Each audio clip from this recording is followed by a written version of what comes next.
year. Through 2 games, you have 17 assists, just 1 turnover. And what is it like to play with this complement of players and be able to take advantage of that? Yeah, it's fun.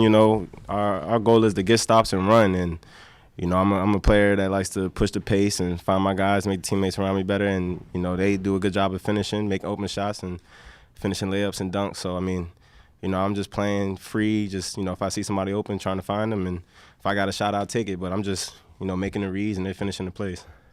So what did Coach say to you to convince you to come across country? He didn't have to say too much. Stanford was a school I wanted to go to since high school, and it's some things happened across the lines, and I wasn't able to come here. But I feel like it's perfect time, and I end up in the right space and the right time. Jerod, is the style of play for Stanford, is it similar to what you experienced at Providence, or is it much different already? We wanted to push the pace at Providence, but not as much as we do here now. But as a point guard, always pushing the pace, always making the reads, always finding the right guys, and the coaches, they give me a lot of confidence. When I got the ball in my hands to play free and make the decisions, and they'll live with it. Brandon, you've only missed 3 shots this year. You had a strong end to last year, efficiency wise too. Do you feel like you've turned some sort of corner? All the credit there is to the point guard and everyone else on the court. They find me when I'm open, and the looks I'm getting there aren't tough looks. So, when you have people who can space the floor, there's a lot of cutting lanes. Shooters are open, and to have somebody who can facilitate makes it really easy to score the ball. Brandon, now that you're a senior, do you feel like that by now you've grown so much and you've become a different player than when you first started here? Yeah, absolutely. I think year by year I've seen different sets of my game develop, and it's obviously been a really fun journey. I've loved every step of the way, but there's definitely been things in the weight room, on the court, where I felt a lot of progression over the years. So hopefully we can keep building through this year and finish my senior year strong. So Jerod, does it feel like kind of a weird circumstance that you finally make it over here to Stanford, but it's the last year of the Pac-12? It's weird, but it's cool at the same time. We got a chance to do some special things in the last year of the conference that I think will leave a few more marks and a few more history marks for us. But it's cool. It's fun. It's a different style. It's fun just playing with new teammates across the country. It's a different experience for sure, but it's a cool experience. Brandon, on your end, final year in the Pac-12, you've seen the Pac-12 plenty of years, but is it starting to sink in that this is, you're part of the final journey of Pac-12 basketball? Yeah, obviously that was the talk of the offseason, but I think where our heads are at right now, we're just focused on one game at a time, and we want to finish strong. It's the last year of the conference, and we want to finish conference play strong. But it's one game at a time, and that's our goal and our mindset moving forward. Jerod, what did you see from Benny tonight? I saw a lot of great things from Benny. He's a guy I go against every day in practice. He plays hard. He's a good point guard. He pushes me, plays good defense, and I got to guard him in practice as well. But it's great playing with him. I wish I could play with him on the court at the same times a little bit because he could push the pace as well. But it's been cool playing with Benny. It's been a fun experience. Brandon, you alluded to it some. Just how different are things flowing for you and the returners with Jerod point guard and the way Benny's playing too? Yeah, obviously it's kind of a new style of basketball. It feels like we're playing. We have a ton of freedom. We play really fast, and it's super fun to have 2 guards who can really push the pace. Credit to the staff for coming up with a plan to put us in a great position. And I think we've seen through the first 2 games we're sharing the ball great, getting up the floor quick, and it's super fun brand of basketball to play. All right, Jerod, my question would be, what has campus life been like for you, and how do you like in California? Campus life has been cool. I had my whole seminar pose group out at the game today. They had my number up. They had my face printed out. It's been, it was a cool experience. And, I think just, Friday game at 6 o'clock, it was more fans in here than there was on Monday. But, it's been cool, new experience, new people, meeting new people, making new connections. It's overall been a positive experience. Anything else, these guys? All right, thanks. Cool. Thank you.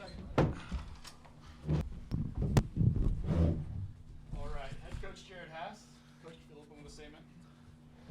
Yeah, start off happy Veterans Day and to everybody that served, and much appreciation. I think that's a heck of a way to start.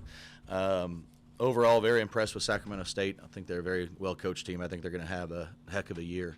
The game was, in a lot of ways, a game of runs. I think there were a lot of positives we can take away from the game. Shooting percentages were great. Obviously, the assist turnover was fabulous. The rebounding piece is the area that really jumps out as me as an area that we need to improve upon.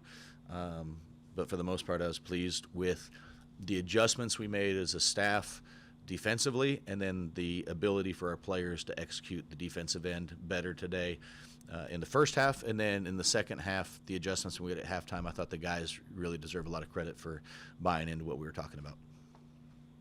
All right, so I asked Bynum what you did to get him to come across the country like that. So are you really impressed the way he's distributing the ball, 17 assists in 2 games?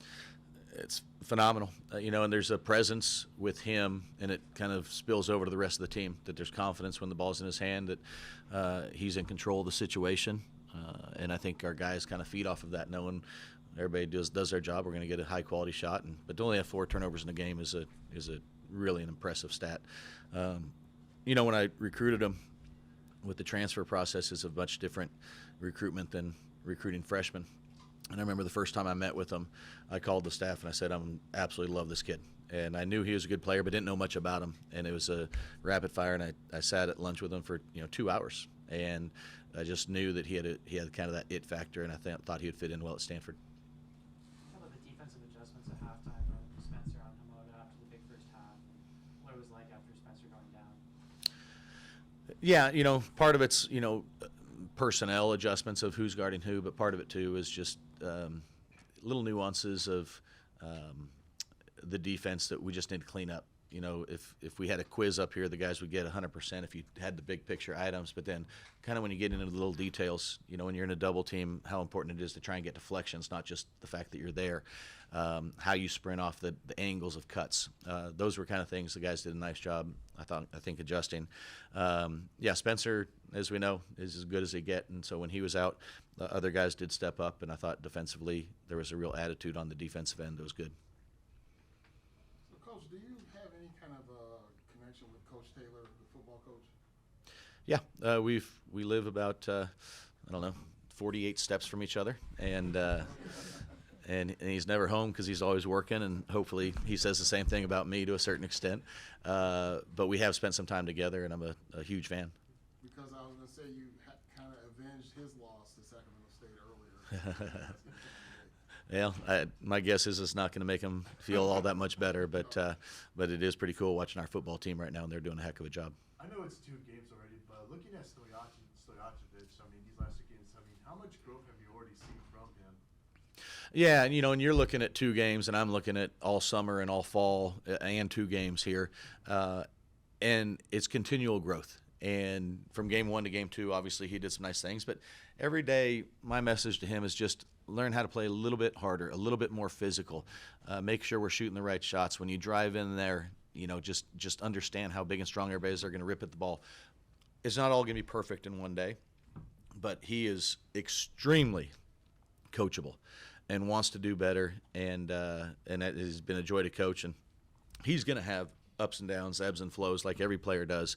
That's to be expected, but I do think the trajectory is good right now, and it is going to continue. And how blessed is he to be in a room with guys like, Brandon Angel, Switcher Jones, guys who have been here and have plenty of game experience? How much is he relying on them for the leadership? Yeah, I think I don't know how much he truly understands, but looking back, he will understand that he is in a great situation with guys that care about the right things, that are team-oriented guys that will put their arm around them when they need to, will push them hard to when they need to. But the group of guys in our locker room is really a special group, and I think that's going to pay dividends for Andre. So, Coach, Spencer got off to a great start today, didn't have any field goals last game, but then ended up leaving with an apparent injury. I don't want to speculate too much, but so what's the status on him, and how do you feel about the way he played the first half? Yeah, I haven't talked to him, since, and is more precautionary. As we had a lead and just get him rested over there. But I haven't talked to the doctors or trainers about any update or anything. But as far as I know, we're full speed ahead. Strong minutes from Benny Keeler tonight. What did you see from him? Benny was really good. I talked to him before the game at shoot-around today, and kind of talked about he needs to not have an attitude of just not making a mistake. He has to play with his hair on fire on both ends of the floor, not be afraid to make mistakes, not be afraid that he has to be perfect. Just go out there and really have an edge to him. Because I think that's what's made him great his entire life is inner confidence, inner belief, and he needs to be able to play with that and not worry about, hey, if I make a mistake, I'm coming out, or if I anything else. The guys have trust in him. I have trust in him. I thought he had a really nice game. We talked about Jerod individually, but how do you see the rest of your guys being impacted by his presence on the field? It's good. I mentioned that just the stability. When Jerod's out there, there's a calmness to the offense, the guys on the team, knowing that when they get open, they're going to have the ball in their hands at the right time in the right place. For us, being able to get the ball into the paint is a big deal because we do have shooters around him. And so, they love it when he gets into the paint because there's going to be openings. Guys are going to have to help, and he does a great job finding people. So I think everybody has a great deal of confidence in him, and that we're thrilled he's here. So you talked about the rebounding edge, which was a detriment. But first half, 4 for 4 free throws between two teams, and you guys were 1 for 1, and they were 3 for 3. So when you have a game like that, do you feel like they weren't being aggressive enough, or they just weren't fouling? No, I mean, I think I didn't have any issues with the officials, but we did have 56 points in the paint. And so I do think we were aggressive. We were getting to the basket, and I think they did a nice job playing without fouling. I think we did a pretty good job at times of that as well. But so our mindset was good. I mean, it was a game maybe, 19 threes. We're not afraid to shoot threes and have big number of attempts from threes. So 19 is not a big number, and 56 points in the paint, I think, speaks to the idea of we were attacking the paint and really getting good quality shots. Anything else, Coach? Okay. Awesome. Thank you. Guys.